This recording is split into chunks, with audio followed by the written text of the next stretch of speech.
this is an iHeart podcast. Guaranteed human. Stuff at Sea is a 5-night, adults-only sailing trip that brings the Stuff podcast universe to life on board. This voyage is a culture-soaked escape where pink sand paradise meets curious minds. Sailing round trip from New York City to Bermuda on October 2nd to 7th, 2026, this voyage drops you straight into the iHeart Podcast Stuff universe. On top of the adults-only experience you already love, you'll get live podcast episode recordings, behind-the-scenes sessions, themed activations, and more unmissable onboard moments. Learn more at virginvoyages.com/stuff. Whether you're calling the wise women in your life, video calling your girlfriends across the country, or checking in on someone who always knows how to make you smile, staying connected matters. Those small conversations, shared laughs, and quick hellos are what keep relationships strong even when life gets busy. Some of the most life-giving conversations start with just a phone call. That's why AT&T guarantees a network you can rely on so you can focus on the moments and people that matter most. That's the AT&T guarantee. AT&T, connecting changes everything. Terms and conditions apply. Just visit att.com/guarantee for details. Welcome to Stuff You Should Know from HowStuffWorks.com.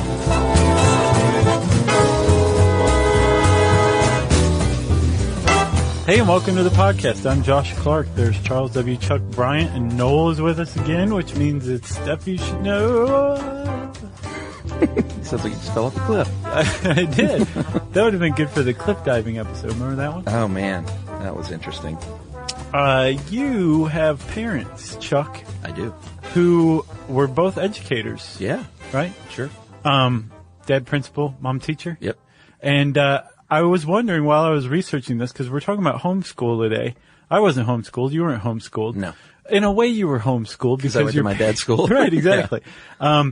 But I wondered, like, if you were raised with any kind of opinions one way or another on homeschooling because of both your parents' professions. No, not at all. Because when I was in school, and when you were in school, it wasn't super popular. Well, it may have been illegal for in a lot of places. Yeah. I guess that's a good point to bring up. Schooling, education history, 101. Compulsory school attendance started in the Commonwealth of Massachusetts. Oh, yeah? In 1852, and by 1918, Mississippi, of course, was the last state to I'm so sorry, Mississippi. It was the last state to demand compulsory attendance by law. Yeah. And then for many years, it was that way. Like, you had to go to school until like what, was it the 70s? That was when I think the movement really started, but I think possibly until the 90s, like there were states where you had to go to school. Yeah, and we should point out up front that every state is different when it comes to laws about homeschooling. Mm-hmm. So this is a super high view. We would have to do 50 podcasts to really get into the nitty-gritty of the finer points of homeschooling in each state. For sure. So yeah, we're going to do an overview. But you are right. Like, homeschooling wasn't around until like they started to really, there was a group of grassroots people who got together and started organizing, and got homeschooling laws passed. Yeah. Apparently they were trying really hard to get the Supreme Court to rule on a homeschooling case, once and for all, that would give it some sort of constitutional or federal protection that may lead to like a federal law or mandate, but they haven't gotten to that point. Instead, it's just been state by state, which is fine. Very few kids go to school intrastate, right? Yeah. Or interstate, I should say. But there's no federal legislation. It's like you say, all the states have different laws. They all have homeschooling or allow for homeschooling, which is pretty amazing in and of itself, considering in 1970 it was illegal. Yeah. And hold on, let me say one more thing too, Chuck. There's an article out there called A 500-Year Moment. Yeah. It's on a new magazine called Mooria, Mooria, and the article is written by a guy named Dugald Hine, who is an awesome thinker who I believe is Scottish. Yeah. I've only seen him online. But this is an amazing, best article I've read in years as far as content goes. Yeah. But one of the things he touches on is compulsory education and the history of it, and how it was used to basically turn children into responsible, unquestioning little drones. Yeah. And this is what originally gave birth to the homeschool movement. Yeah, I want to be more in control of how and what my child gets educated with. Exactly. Because that's what free public education does. It indoctrinates your children. And for some people, it's like, great, this is free daycare because I work, my husband works, or it's just me and I work and I've got to have a place for my kids. And Sure. if they're learning along the way, awesome. So there is something that free public education gives to people, but a lot of people said, I want a better hand in that, because you don't really have much say in what your kids are taught in public school. Yeah, there are polls conducted, and generally states like to keep track of why you are homeschooling, so they can theoretically, I guess, get better at their public schooling. Uh-huh. So in most states, when you apply to homeschool, you have to give a reason, and this study was actually from a while ago, but I saw a recent one that the numbers are pretty close. So I think the reasons are fairly consistent. About 30% or so say it's out of concern about the environment of the school. Right. About 30% are for religious or moral reasons. So they could, a lot of Christians are up in arms about the secularization of schooling over the years. Yeah. And they want to be able to teach their kids stuff from the Bible and stuff, regular like curriculum. Yeah. And then about 16%, because they're basically dissatisfied with the instruction and either the curriculum or the teaching. Right. Like I don't think they're getting a good enough education, essentially. Right. If I put my kid through this meat grinder, I don't think they're going to come out as smart as I want them to be, so I'm going to teach them myself. Yeah, and this is not an indictment of teachers or public schools, because, boy, we know how hard you people work and what you're up against. Yes, but I went to public school, and I just used the word myself. Yeah, but you're a big shot podcaster. Yeah, that's true. A couple of sort of not so fun things up front about taxes, because I started wondering, if you're homeschooling your kid, A, do you get tax breaks? Because you're buying this stuff, the curriculum, and B, do you have to pay taxes, education taxes, for your kid that's not going to public school? So since there's no federal law requirement or mandate or anything regarding homeschooling, I would guess you have zero tax break on the federal level, but probably on the state level in some states you would, right? Boom. Federal government doesn't offer anything right now. Some states, I think Illinois, Louisiana, Minnesota, offer tax credits. You can write off a lot of stuff. Mm-hmm. I think in Louisiana specifically applies to 50% of eligible expenses during a year, up to $5,000 per kid. Oh, that's a nice break. Yeah, it's not too bad. Well, plus also, you remember there was this huge movement to get tuition vouchers given to kids to go to private school, like lower income kids, to get more of a mixture of people in private schools. Yeah. Apparently, in some states, you can take that voucher and just use it to fund your homeschool. Yeah. So that's actually opening up the homeschooling door for a lot of people who didn't have that opportunity before. They just couldn't afford it one way or another. Yeah, and things are changing every year, so this will be out of date a year from now. Yeah. I know Ohio had it on the docket to consider, they were voting, I think, to decrease property taxes if you were a homeschool home, but I couldn't find, sometimes it's hard to find where these Senate bills, sometimes they just seem to disappear. Yeah. Which that means they haven't been voted on, I guess. No, I think that the people the senators really rally behind them around election time, and then they get reelected, and they're like, I have kickbacks to go get. Can't be bothered with this stuff. That's disappointing. And then California is one of 12 states where homeschooling is considered a private school exemption.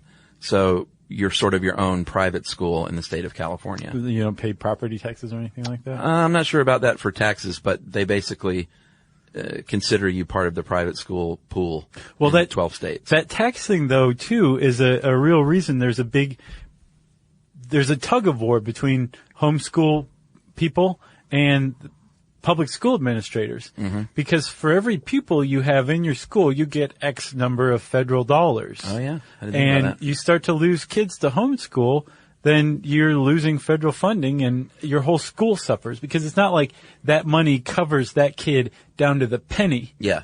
It frequently goes over, and you can use that for the school and for all this other stuff. So, there's I don't want to call it a vicious cycle because it's not like, that's a pretty good term for it, actually. The public schools are perceived as failing in their mission. So they lose students, and by losing students to homeschooling, they lose funding, and so they are doomed to fail even further in their mission. So that's a pretty vicious cycle now I think about it. Yeah, but they, the real truth is there aren't that many kids that are homeschooled still. No, about it's like three something? Is that what you got? Yeah, I saw a more recent one. I got anywhere from 1.7 to 2 point something, but. Oh, I thought you were going to say percentage. Yeah, I saw 1.77 million. Yeah. Which but is like 3% of the overall school age population. Yeah, but I've heard those numbers could be higher, as much as double, just because, I guess it's not counted. It's a tough thing to count. Well, yeah. And aggregate it. Or maybe no one cares enough to do so. Or school districts have a lot of reason to fudge numbers on the lower end. Yeah, it's true. But that's up about 20% from just like 7 or 8 years ago. Well, that's actually double from 15 years ago. Yeah. So there's a very steady increase, and I think the reason that it's increasing, doubling over 15 years is pretty significant. Like even what's if it going to be like in 50 years? Right.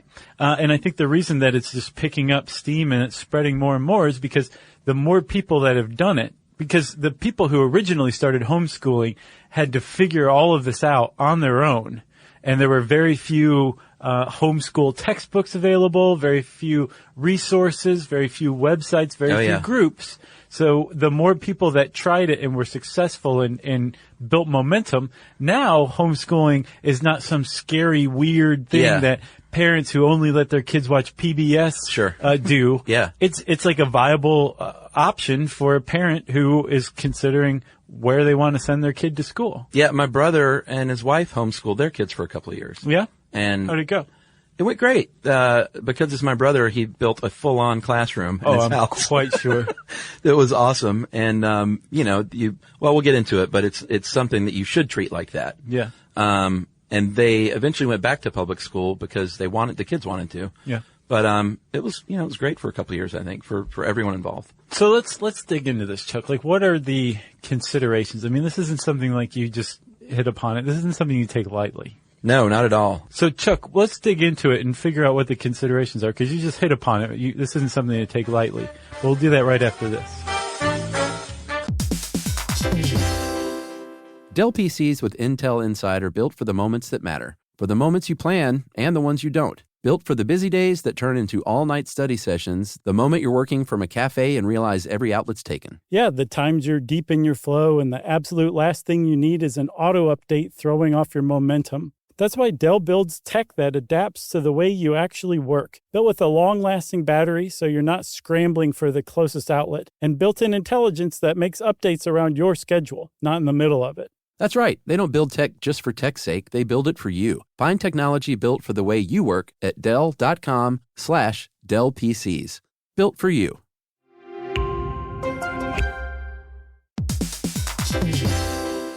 So you're considering getting a home security system, but you want something that fits your space. Well, with ADT Blue, it's easy to customize a system that's right for you and set it up yourself. Just pick the kit and monitoring system that makes sense for your home. Yeah, well, let's say you're worried about package theft right off your front porch. The ADT Plus app can walk you through setting up a new doorbell camera kit. Once it's installed, ADT Pros can help you keep tabs on it 24/7, or you can manage it yourself from the ADT Plus app. That's right. There are no long-term contracts, so you can change your monitoring plan whenever you want. The flexibility doesn't end there either. You can add to your system as you need with things like extra cameras or motion sensors. Some life decisions are hard, but thanks to ADT Blue, you can get DIY trusted ADT home security in a snap. Head to ADT.com/BLU to build your system today. And to find out more about home protection, check out a new episode of Grown Up Stuff with security expert Joe Mazza out on June 9th.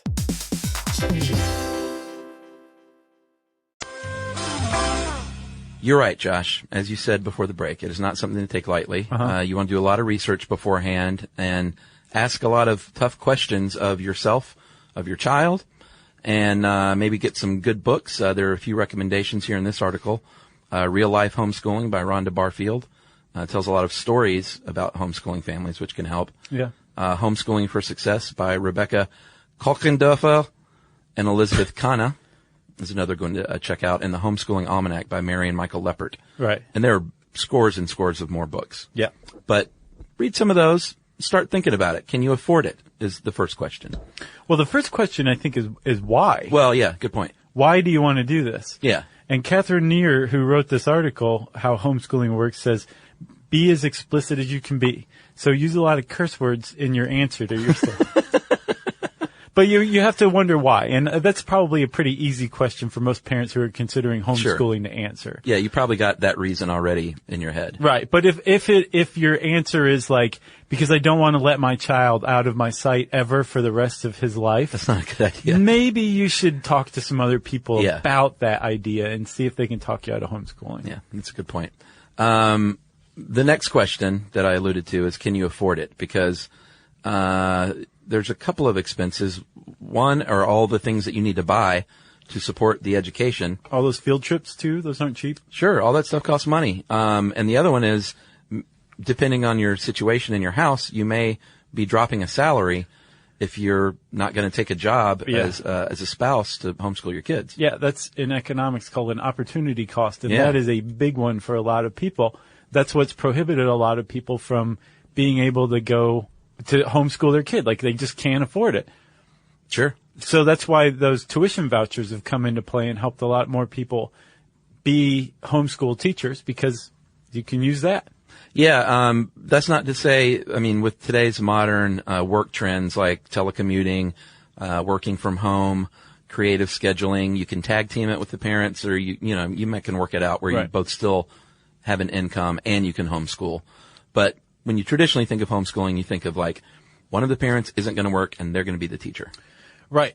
Another option for you too is to have grandparents do it. Yumi's boss. Never thought about that. Yumi's boss's daughter is just sharp as a tack. Uh-huh. She's homeschooled by her grandparents. That's cool. So yeah, they're responsible for her education, and they're apparently doing like a bang up job with it. I bet that's a very patient teacher too. The grandparent, yeah. Yeah, I that's would probably guess. a good scene. Yeah, but the point is, with the grandparent, they're already retired. They already have income. Yeah. And if you have money from your job, you can kick them a little bit too.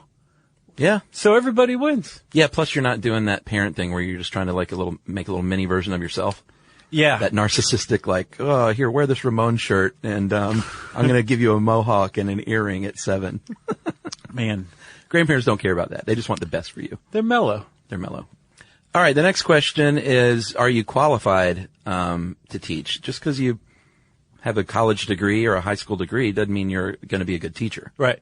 And the whole concept of homeschooling too, I think, kind of comes out of the sense that you are qualified, because kids, not every kid, but a lot of kids are homeschooled in some way, shape, or form. Sure. Where they learn to read or recognize words, or how to run or walk or crawl, or all the stuff they learn before they have to go to school. Yeah. You want That's that head start, these days. right. But even without a head start, even just basically being there, absorbing the information that you get from a family and from being around family members, Yeah. that is a form of homeschooling. And a lot of people think like, hey, we're on a roll with this stuff. Let's keep it going, and I'll be this kid's teacher. Yeah. That's something to think about for sure. You want to think about your kid and talk to your child. Like, do you want to be homeschooled? What do you think about it? They may be ready. They may be not ready. You want to, I wouldn't say treat them like adults, but treat them as if they have their own opinion, because they do. Right. Nice. Nice. It's probably not something you want to force on your kid if they really, really want to go to a public school. Of course, everyone's going to make their own decision about their children. I'm not going to tell you how to parent, but I think it's a good idea to have a good, open, honest line of dialogue with your kid about homeschooling first. Yeah. And I mean, if your kid is just dug in, like, I do not want to spend all day, every day with you. Yeah. Like, it's not going to work. Yeah. You should consider that answer. Yeah, and it doesn't have to be the final word either. You can, like my brother, they did it for a couple of years. Right. And you can try it and see if it works, and it's not like the public school's going to say, nope. Sorry, you Not had coming back. you had your chance. Smarty. You left us. You abandoned us. Man, that'd be weird. The principal's just got his arms crossed at the locked front door. Yeah. That's how local government works. So let's say everybody's on board, Chuck. Everyone's on board. you got to get in touch with your state and find out exactly what the rules are to do this legally and correctly. Right. And Catherine Neer says, don't just look at synopses of laws. Go to your state's education website and find out the laws. And she uses she uses North Carolina as an example. So for example, in North Carolina, you file a notice of intent, which basically says, you don't need to worry about my kid. I got my kid covered. Yeah. And why? Right. Why? Am I doing this for religious reasons? Am I doing it because the bullies are really bad at the local school? Whatever. And that would also be your claim for whether you were a religious school or just an independent non-public school. Right. You in North Carolina have to have at least a diploma or GED from high school level to be a qualified homeschool teacher. Yeah, that's probably a pretty good idea. Whatever. North Carolina is obviously a nanny state. And then you need to keep track of attendance. You also need to do immunizations, which I was kind of surprised by. Yeah, I don't know if that's still accurate in North Carolina. It is. Or I not. looked it up. Oh, is it? Yeah. The only one that's not on here is annual standardized testing. Well, this is North Carolina because that's where Catherine lives. Right, and that's the only state's website that they're allowed access to. But like we said, every state is going to be different as according to whether or not you have to pass standardized tests, whether or not how many quote unquote vacation or holidays are allowed during the calendar year, what months of the year you are required to be in school. Well, some states, there's 11 states out there that are like, you don't have to tell us anything. Just do what you want. You don't even need to tell us you're homeschooling your kid. That's pretty cool. Yeah. You know? There's 11. There's 2 or 3 that, one of the homeschool associations say is, like highly regulated. Yeah. Like New York, like we'll have people come visit your house to make sure you're doing things right. Sure. And then most other states fall in between. Gotcha. Where it's kind of like, yeah, you have to tell us what you're doing, but other than that, it's your show. Yeah, and this might inform your decision on whether or not you want to follow through on it too, depending on how lax your state is. Right. Well, I mean lax, but how permissive, I guess. Or whether or not they have like a lot of rigid standards that you're trying to get away from in the first place. Sure. Like standardized testing, which they is a whole different can of worms. Yeah. So if you've got this figured out, like I think if you're thinking you can homeschool your kid, you can probably navigate your state's regulations. Yeah, if you can't, or let's say the other way, if you can't do that, you probably shouldn't homeschool your kid. I think that's a good point, Chuck. Yeah. So you've reached this point where you're like, okay, my kid's excited. We've chosen our school mascot. We've gone over the state's website together. We've agreed, yes, now you have to get immunized, whether you like it or not, because we're doing a homeschool in North Carolina. What teaching method should we use? And this is it's a big decision, but it's also one that is not a final decision, like even the decision to homeschool. It can change and evolve, and apparently with most people it does. Yeah, it's weird to say that, but I totally agree. I think it is the most important decision you can make, but don't freak out because it's not written in stone. Right. You can evolve your teaching method according to what works. Right. The traditional approach, Catherine points out, is when I just want to school my kid at home. I'll use the state's curriculum, I'll get all their books, and I'll kind of try and mimic what goes on at the public school in my home. Right. Or I'll get all of my sources from Oral Roberts University's curriculum or whatever. Yeah. But it's like, I imagine your brother's house was. You walk into this special room and it looks like a classroom, or at least all the stuff that's going on is what you'd find in a classroom too. Yeah, and you don't have to build out a special classroom if you don't have room. You can do it however it works for your family. Right. But I think they found just having that separate room was beneficial for sure. Well, yeah, there's fewer distractions, I would guess. Yeah. And it's just the psychology behind it is like when you're in this room, you're learning. Yeah, exactly. Like this is what this place is for. Yeah. Classical education, if you want to talk about the 3 principles known as the trivium, or the 3 phases, you have the grammar school age students, which they focus on memorization and gathering facts. The logic, which is middle age students, and that is when you start to focus more on critical thinking. Middle school aged. What'd I say? Middle-aged? Those are called non-traditional students. I watched Back to School the other day, by the way. Oh, that's a good movie. It was so great, man. I haven't seen it in wouldn't so believe long. you if you said it didn't hold up. It totally holds up. Of course it It does. was very funny. And the triple Lindy? Oh, yeah. It was still so funny to me. All right, middle school aged, yeah, and that is when you're concentrating more on critical thinking and you're putting all this stuff into context. And then the final stage is rhetoric, which sounds like a bad word these days because you think of rhetoric as just a bunch of gobbledygook, someone spouting off. Some gas bag. Yeah, but that's not what rhetoric is. Don't know what he's talking about even. These are high school age, and that's when they can actually articulate a language-focused discussion about topics in education. And, yeah.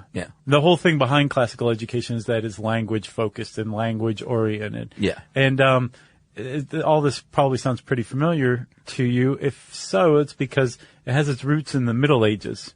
Not middle-aged students, but the Middle Ages. Yes. So it's been around for a little while, and a lot of people opt for that one. There's a lot of course material out there based on classical education. What else, Chuck? Well, you have Montessori, which is a type of schooling based on this really awesome Italian physician named Maria Montessori. And she basically was like, someone needs to make a movie about her. She was so awesome. Yeah. She was basically like, I'm looking around and I think this stinks. And this was the early 1900s. This wasn't like, in the 1970s when some hippie lady.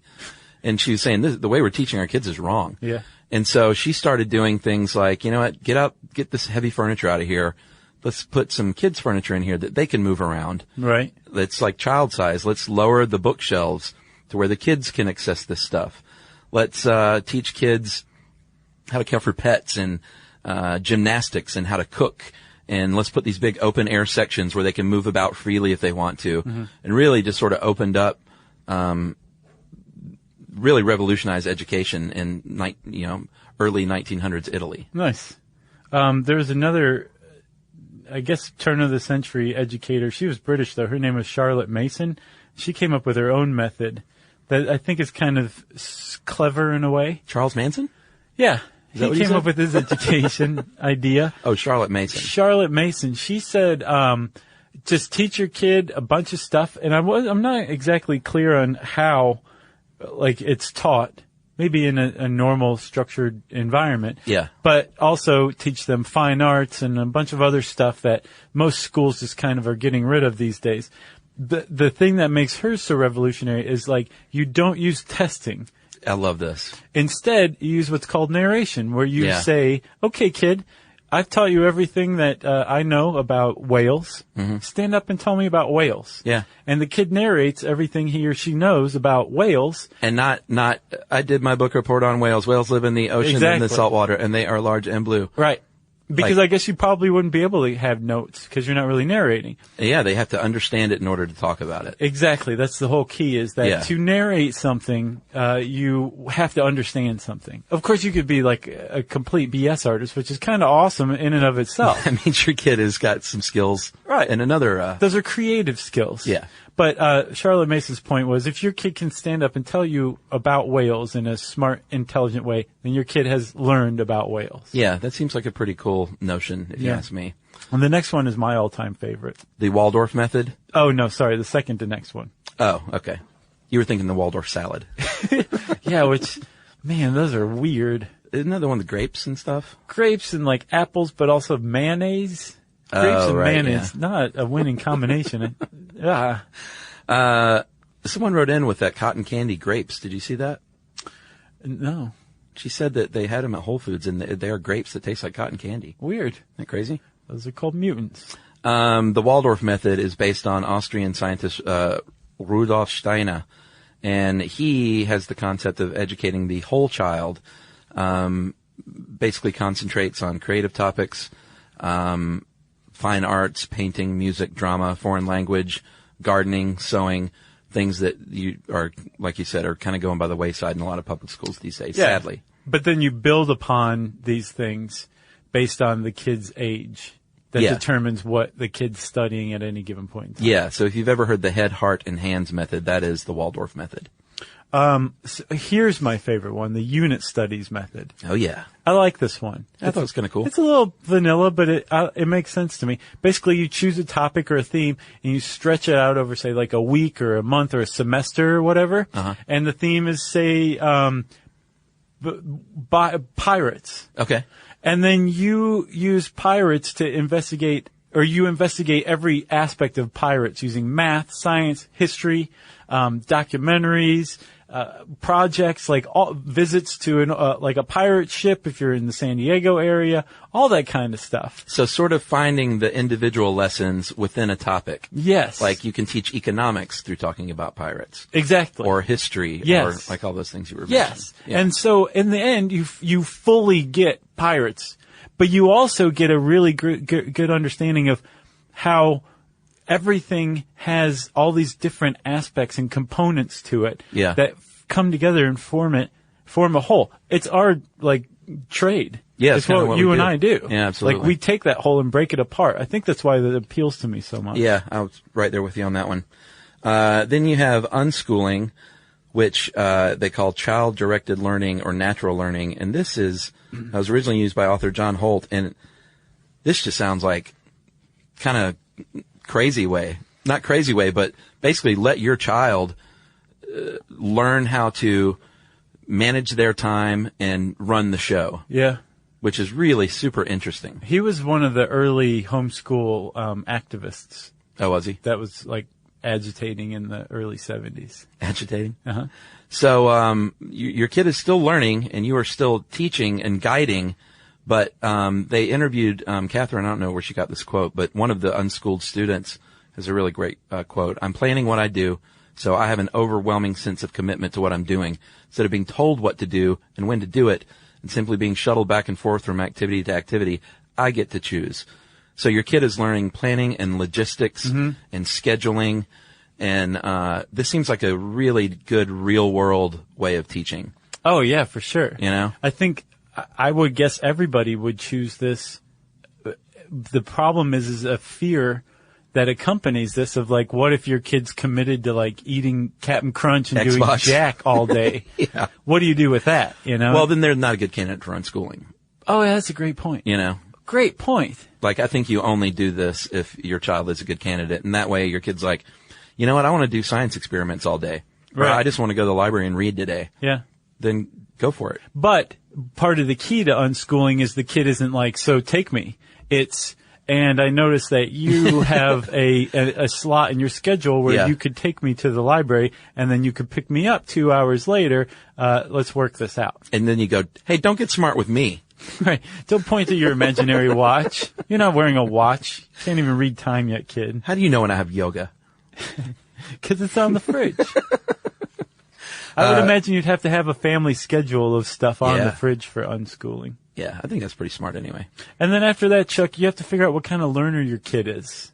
Yeah, well, there's also the eclectic method, which we that's didn't right. mention. And that is just sort of a cornucopia of all these different methods kind of cobbled together. I guess that's the best way to say it, right? Yeah, and apparently most parents who are new to homeschooling start off their kid with a much more rigid structure method. Mm-hmm. And then apparently by like year 3, it's much loosey-goosey. Yeah. Much more loosey-goosey.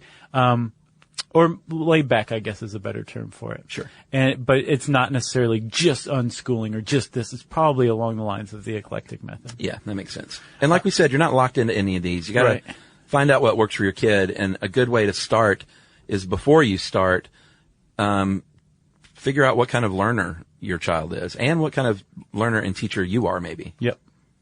You want to figure out, apparently, if your kid is one of the 4, there's 4 modalities, I guess is what it's called, of learning. Yeah. There's visual, auditory, tactile, and kinesthetic.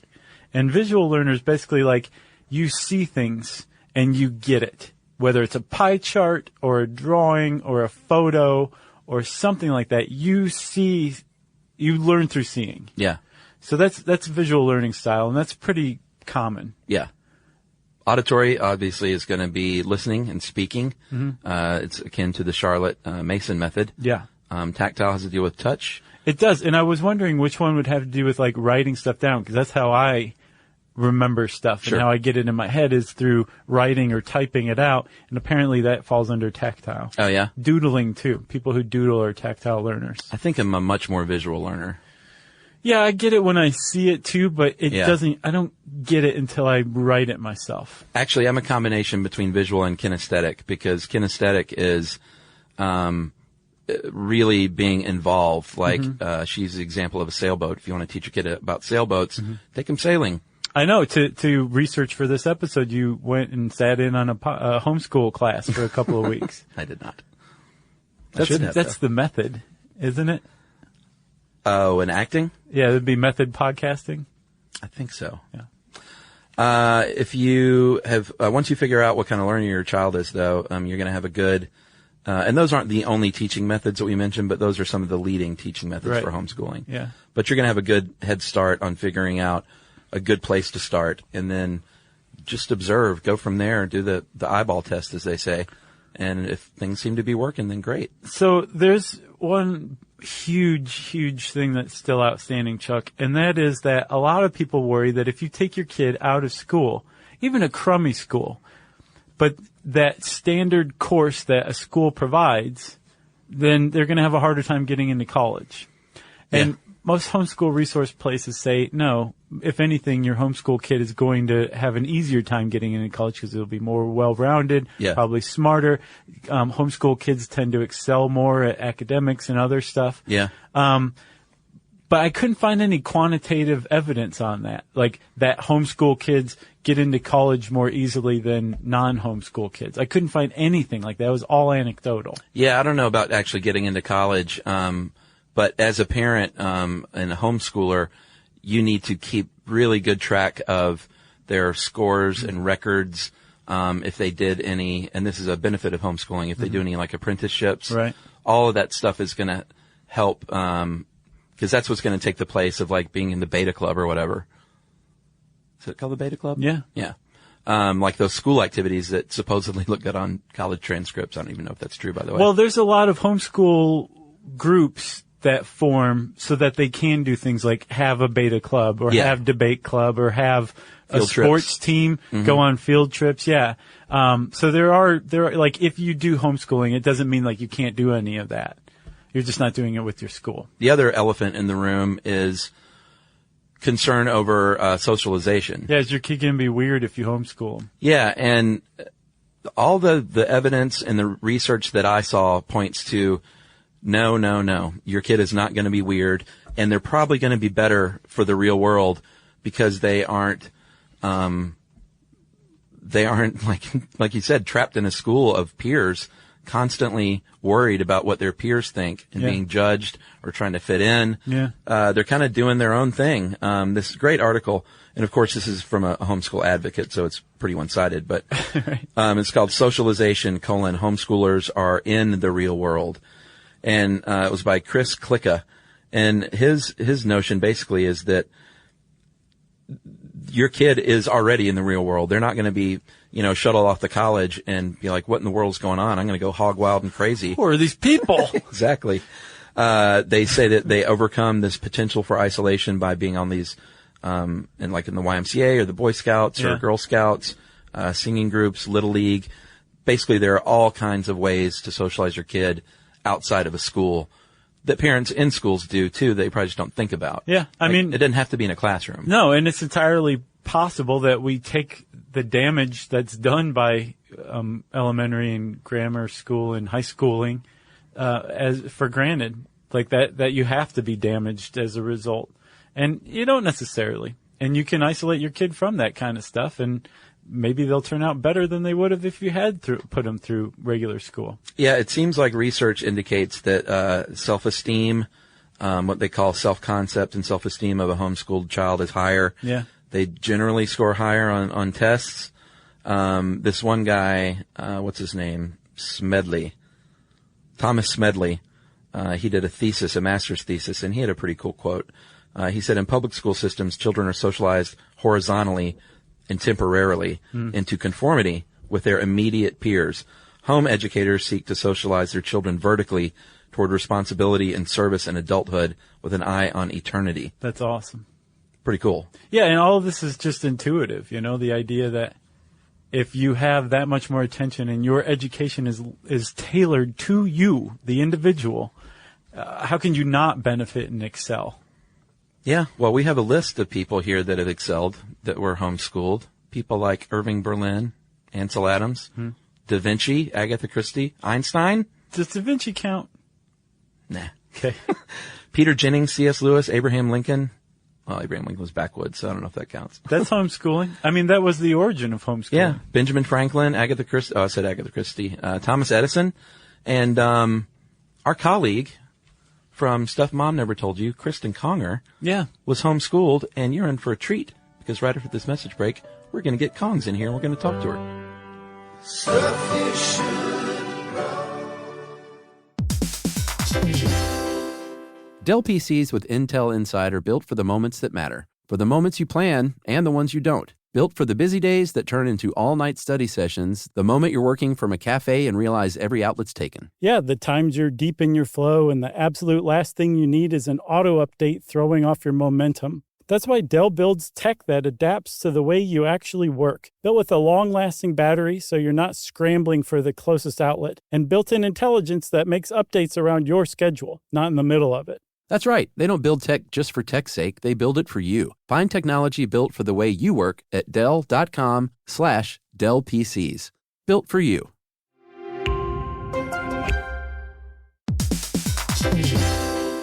In business, there's no room for guesswork. Every shipment matters. Every deadline counts. When you're trying to keep operations running smoothly, the last thing you need is uncertainty. That's right. That's why reliability is at the core of USPS Ground Advantage. From the moment your package is first scanned in, it moves through a secure, nationwide network, aiding in a timely and accurate delivery. You get near real-time tracking so you can keep up with your shipments. And with affordable upfront pricing, there are no hidden fees or surprise surcharges to throw off your cost sheets. That's right, and that all adds up to predictable deliveries that you can depend on. Because knowing your logistics are handled lets you focus on everything else, your customers, your team, and the future that you're building. Just visit USPS.com/Ground Advantage to start shipping with confidence. USPS Ground Advantage.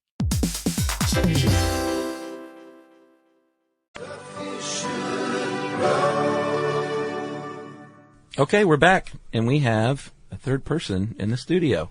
Stuff Mom Never Told You, Kristen Conger. Hey, guys. Thank you for joining us. Thanks for having me. So we were doing this show on homeschooling, and obviously, Obvi, you came to mind because you were homeschooled. Yeah, I was homeschooled from 2nd through 8th grade. Oh, wow. Yeah. Well, just give us a little background. We kind of want to know why you guys made the decision, who taught you, and just sort of how it went down, what methodology you guys used. Yeah. Okay, so in terms of the why, we were a little bit of the hyper-religious family who wanted a little bit of sheltering from secular education. Okay. So there's that. We kind of fit that homeschool stereotype, which still persists today. Sure. But there was also a desire on my parents' part to provide a higher quality education than they thought we would get in public schools, because my mom at the time was teaching in public schools. Oh. And she did not like what she saw, and she was like, I can do better. She said, we stink. Yeah. She was like, I am doing a terrible job, so I will try this on my children. Yeah, I want to focus that on you. So your mom was a public school teacher. What grade did she teach? She taught high school. Okay. Yeah. Did she quit her job to teach homeschool to you? So my mom stayed at home with my siblings and me full-time for the first 2 or 3 years, and then she actually went back to work teaching once we were a little bit older and had the hang of things, which might sound wildly irresponsible, but we stayed on task easily, and she had assignments for us every day. And since she taught, she got home from work by the early afternoon anyway, so it was minimal lack of supervision. But my siblings and I were so well behaved, and she was so good at organizing and leaving us tasks to do that we would just kind of do our schoolwork while she was gone. No way. Wow. Yeah. Wow. That is awesome. I don't know if that was legal. Yeah. But Who cares? Did she chain you to anything while she was gone? she didn't need to, Josh. That's the Wow. thing. I was just that good of a child, and I loved reading. Wow. Were you the oldest? Youngest. Oh, the youngest. Okay. Yeah. So Brothers you have a brother, right? I've got brothers and sisters. Okay. Yeah. So one thing I've been trying to figure out, we've been talking about homeschooling. This is the end of the episode. There don't seem to be any drawbacks to it. Like, was there anything negative about homeschooling that you encountered in your experience, or was it all just good? For the most part, it was really great. I think it worked well for our family. It worked really well because my mom knew what she was doing. We had formal textbooks. She formally taught us. And even though I probably made it sound like she just let us run wild all day, we would sit down every day and do schoolwork one-on-one with her to check over tests and work and stuff like that. So she kind of used the method where you basically take the school's curriculum and just try and replicate it out of the school. What's that called? Sort of. The structured homeschooling or school at home? Yeah, I mean, she hand-selected all of our curriculum. Oh, okay. And put together lesson plans for all of us. So it was even more intensive than something like that. But she had the background to be able to do that. And as far as drawbacks go, probably the biggest one was just the socialization factor. So that is a thing. Yeah, we talked about that, and I saw a lot of research that says, that's sort of a non-issue these days. There are so many ways to socialize your kids outside of a classroom, and you may be doing your kid a favor by not having them in a classroom. But these were written by homeschool advocates. That's true. Well, there were absolutely social outlets that we had during homeschool. For instance, I played on a soccer team. I took ballet. We went to church, so we had youth group activities and things like that. And especially in elementary school and middle school, I don't think that I really missed out that much socially. Right. When I started high school in what we called regular school, much to my mother's chagrin, there was a little bit of a transition simply of having to deal with kids, peers, day in and day out in a more intense way than I ever had before. Right. And there are still some socialization factors I think I'm trying to figure out at almost 30. Oh, really? Oh, no, I mean, I joke, but sort of. Sure. I mean, on the one hand, I'm really grateful that I did not have to go through middle school because everyone I know who went to middle school, that sounded like a horrific and confusing time to be in school. But there were some humps here and there because my concept of school and social life and getting along and even high school dating and all of that was largely just based on TV and movies. So the Brady Bunch method? I had a few missteps. Yeah. Interesting. Well, why did you eventually go back to school? How did that all work? Well, there was a decision on my parents' part, largely because I was the youngest in my family. So by that time, I was the last one at home. It would have just been me by myself. And they could kind of tell that I was sort of jostling for a little bit more. So. Plus your mom was done. She's just done. She was so tired of me, Josh. She was like, I've had it with you. Not really, my mom. So you were the last kid, so it was basically just kind of felt like the right time? Yeah. So did your older siblings graduate from high school through your mom's homeschooling? 2 of my siblings graduated homeschool. So that was a little bit of a sticking point when I got to go to real high school. Oh, they were jealous, Oh, huh? yeah. Maybe a little bit. So I got to go to spring break. I got prom. My older sister and brother didn't. But, I mean, is that the dream of all homeschool kids to go to regular school? Or is it like when you're in homeschool, you're kind of like, I have it way better than my peers in high school? Well, first of all, I don't want to speak on behalf of all homeschoolers, but I get the sense, especially from what you guys are talking about in terms of homeschool today, I don't think there's as much of that longing for quote-unquote regular school as maybe there used to be. What decade were you in homeschool? In the 50s. I was like, you're still young. Wait a minute. No, it would have been in the 90s. Okay. So I think it has a lot to do with age. Probably for elementary schoolers, middle schoolers even. Who cares? Elementary school homeschool was awesome. Yeah. I could hang out in my PJs. I could go play in my fort when I wanted to. It's like work from home now. Exactly. I could do my math in the woods if Yeah. I really wanted to. But I think once you get older, you just naturally want to start sort of finding your place outside of the home a Yeah. little bit more. What about your siblings that graduated homeschool? What did they go to college, and what was that process like? They went to college. It was a little more challenging for them with, I think they had to take the ACT and the SAT and perhaps some SAT 2s because I did too. there are SAT 2s and they are a bear. But people were a bit more skeptical of the quality of homeschooling back then. I don't know that it's as stringent today. Yeah. But they both went to and graduated from college and are well-adjusted adults with families. Right. And one of them is actually a teacher now, which is kind of interesting. So cool. speaking of families, if you had kids, or if you do ever have kids, would you ever consider homeschooling them? Good No. question. No? No. But that's largely because You're lazy? I am horrendously lazy. I've forgotten how to read. Not true. And I just would make a terrible teacher. I don't have the patience for it. Would you ever hire your mom as a homeschool teacher for your kids? No, because she'd want to be a full-time grandma. Yeah. Gotcha. Well, we did see that was one of the big questions that you should ask yourself. Like, just because you're super smart and doesn't mean you're a good teacher. Yes. Yeah, I've definitely seen some questionable homeschooling attempts on parents who are clearly not qualified. And there are kids, too, I think, who benefit more from structured classroom environments, who might, especially if they have perhaps a learning disability Right. or something like that, who need more specialized attention. Gotcha. I got nothing else. I don't either. That was super enlightening. Yeah, Hans. thanks a lot. Hey, thank you. And you can catch Kristen and her colleague Carolyn every week. What day does Stuff Mom Ever Told You come out? Mondays and Wednesdays. On iTunes, on your site. What's the website? StuffMomNeverToldYou.com. Appropriately enough. Yeah. Thank you for joining us, Kristen. Thanks again, Josh and Chuck. And if you want to know more about homeschooling, you can type those words into the search bar at howstuffworks.com. And since I said search bar, it's time for listener mail. All right, Josh, I'm going to call this Crop Circle email. Just listen to the Crop Circle podcast. I was particularly amused to hear you take a romantic view on overhearing people conspiring to make crop circles in a rural English pub, because I am from Salisbury, Wiltshire, a mere 10 miles from Stonehenge. That's the epicenter. It is. One of my favorite pubs in Salisbury is called Wyndham Arms.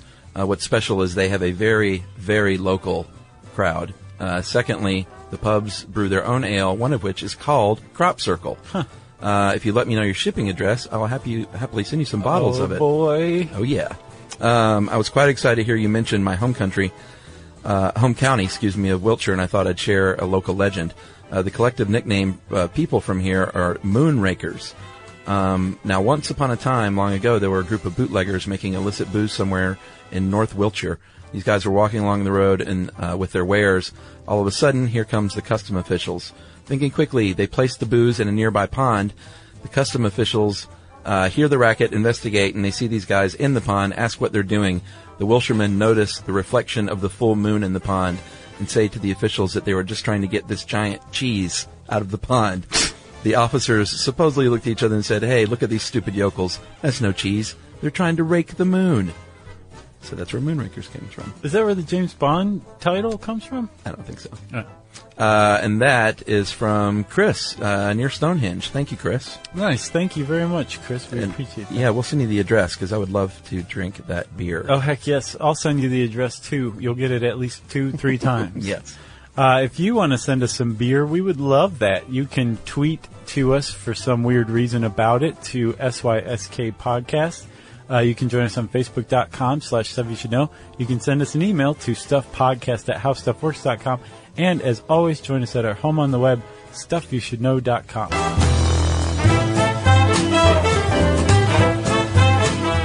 For more on this and thousands of other topics, visit HowStuffWorks.com.